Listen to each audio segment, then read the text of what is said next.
অবুঝ ভালোবাসা গল্পের পার্ট 1। বিয়েটা ভালোই হয়েছে। আমি অনেক খুশি, কারণ তাসফিয়ার সাথে আমার বিয়েটা হয়েছে। মনের মাঝে অনেক সুখ নিয়ে বাসর ঘরে ঢুকছি, দেখি তাসফিয়া ঘুমটা দিয়ে দুই হাতে বিড়বিড় করে আল্লাহর কাছে মোনাজাত ধরছে। আমি পাশে গিয়ে বসছি, প্রায় 10 মিনিট ধরে বসে আছি, কিন্তু তাসফিয়ার মোনাজাত শেষ হচ্ছে না। মনে হচ্ছে আল্লাহর কাছে একটু বেশি চাচ্ছে। আমি বসা থেকে উঠতে যাব, ঠিক তখনই আমিন কথাটা শুনতে পেলাম। কিছুটা মনের ভিতরে স্থিরতা কাজ করছে। আবার তাসফিয়ার সামনে গিয়ে বসছি, আমি ঘুমটা ওঠাবো, ঠিক তখনই তাসফিয়া বলে, আমাকে বিয়ে করছেন কেন? তাসফিয়ার এমন প্রশ্ন শুনে আমি ঘুমটা আর উঠালাম না, তবে আমি প্রশ্নের উত্তর খুঁজতে লাগলাম। তখন আবার বলে, কি হলো বলেন, কেন আমাকে বিয়ে করছেন? এবার নীরবতা ভেঙে উত্তর দিলাম, উত্তরটা একটু পরে দেই, তার আগে কিছু কথা বলতে চাই। তাসফিয়া বলল, হ্যাঁ বলেন, কি কথা বলতে চান? আমি বললাম, এতক্ষণ আল্লাহর কাছে মোনাজাত ধরে কি চেয়েছেন, আমি কি সেটা শুনতে পারি? তাসফিয়া বলল, তা দরকার নেই শোনার, তবে আল্লাহর কাছে যা চেয়েছি তা অবশ্যই পূরণ হবে। এখন বলেন, আপনি কেন আমাকে বিয়ে করছেন, আর আপনি কি আমাকে ভালোবাসেন? আমি বললাম, যদি বলি আপনাকে ভালোবেসে বিয়ে করছি, তাহলে সবটা ভুল হবে, কারণ আমাদের বিয়েটা হচ্ছে পারিবারিক মাধ্যমে, আর সবাই আমার জন্য আপনাকে ভালো মনে করছে।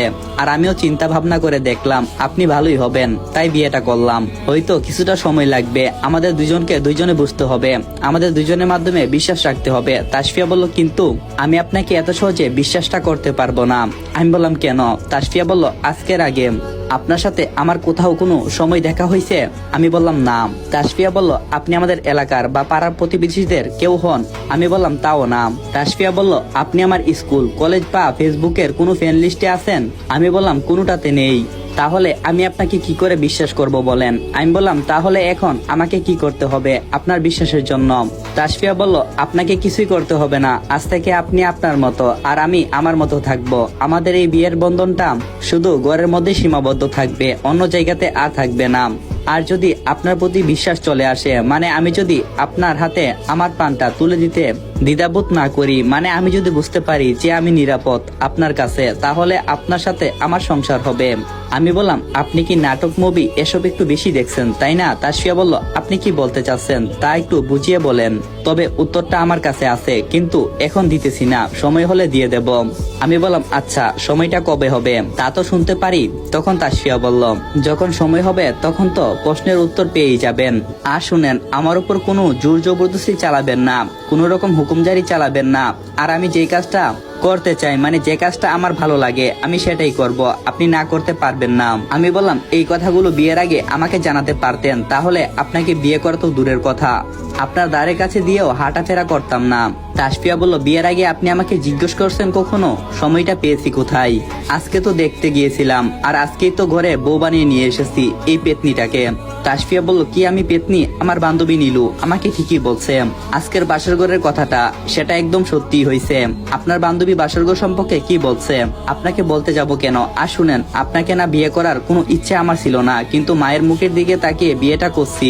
আমি বললাম, আপনার মায়ের মুখের দিকে তাকিয়ে নই, বরং আমার মতো একটা স্মার্ট এবং চাকরিজীবী ছেলে দেখে বিয়ে করছেন। মনে হয় প্রেম টেম করে ছেঁকা খাইছেন, তাই তো বাসর ঘরে আমার সাথে জাল মেটাচ্ছেন। দেখি অনেক হয়েছে আপনার বাহানা, আমাকে আপনার বিশ্বাস করতে হবে না। আজকে বাসর রাত, এই রাতে প্রতিটি স্বামী স্ত্রী যা যা করে আমরা তাই করব, আসেন আমার কাছে আসেন বলে তাসফিয়ার হাতটা ধরছি। তখনই তাসফিয়া এক টানে হাতটা ছাড়িয়ে নিয়ে বলে, খবরদার, যদি আমার অনুমতি ছাড়া আমার শরীরে স্পর্শ করছেন, তাহলে আমি গেচাং করে দেব, আর আপনি কোনোদিন বাবা হতে পারবেন না। আমি বললাম, কি গেচাং করে দেবেন? তখনই কথাটা আমি বুঝতে পারছি, ছি, আপনি এত খারাপ মনের অধিকারী, আমি সেটা কখনো ভাবতে পারছি না। আমার ঘৃণা হচ্ছে, আপনার সাথে আমার বিয়ে হয়েছে, আর হ্যাঁ, আপনাকে ভুল করেও আমি স্পর্শ করব না। অনেক হয়েছে, আপনার সাথে সংসার করার ইচ্ছাটা আমার নষ্ট হয়ে গেছে। আপনি যান, আপনার মতো খুশি হয়ে থাকেন, আমি আমার মতো। তাসফিয়া বলল, হ্যাঁ আমি খারাপ, আমার সাথে সংসার কেন করবেন? আমি জানি কেন আমাকে বিয়ে করছেন। আমি বললাম, কেন বিয়ে করছি? আর আমার কোনো ভাই বোন নেই, বাবার সব সম্পত্তি আছে, সবকিছু তো আমার নামে, তাই বিয়ে করছেন।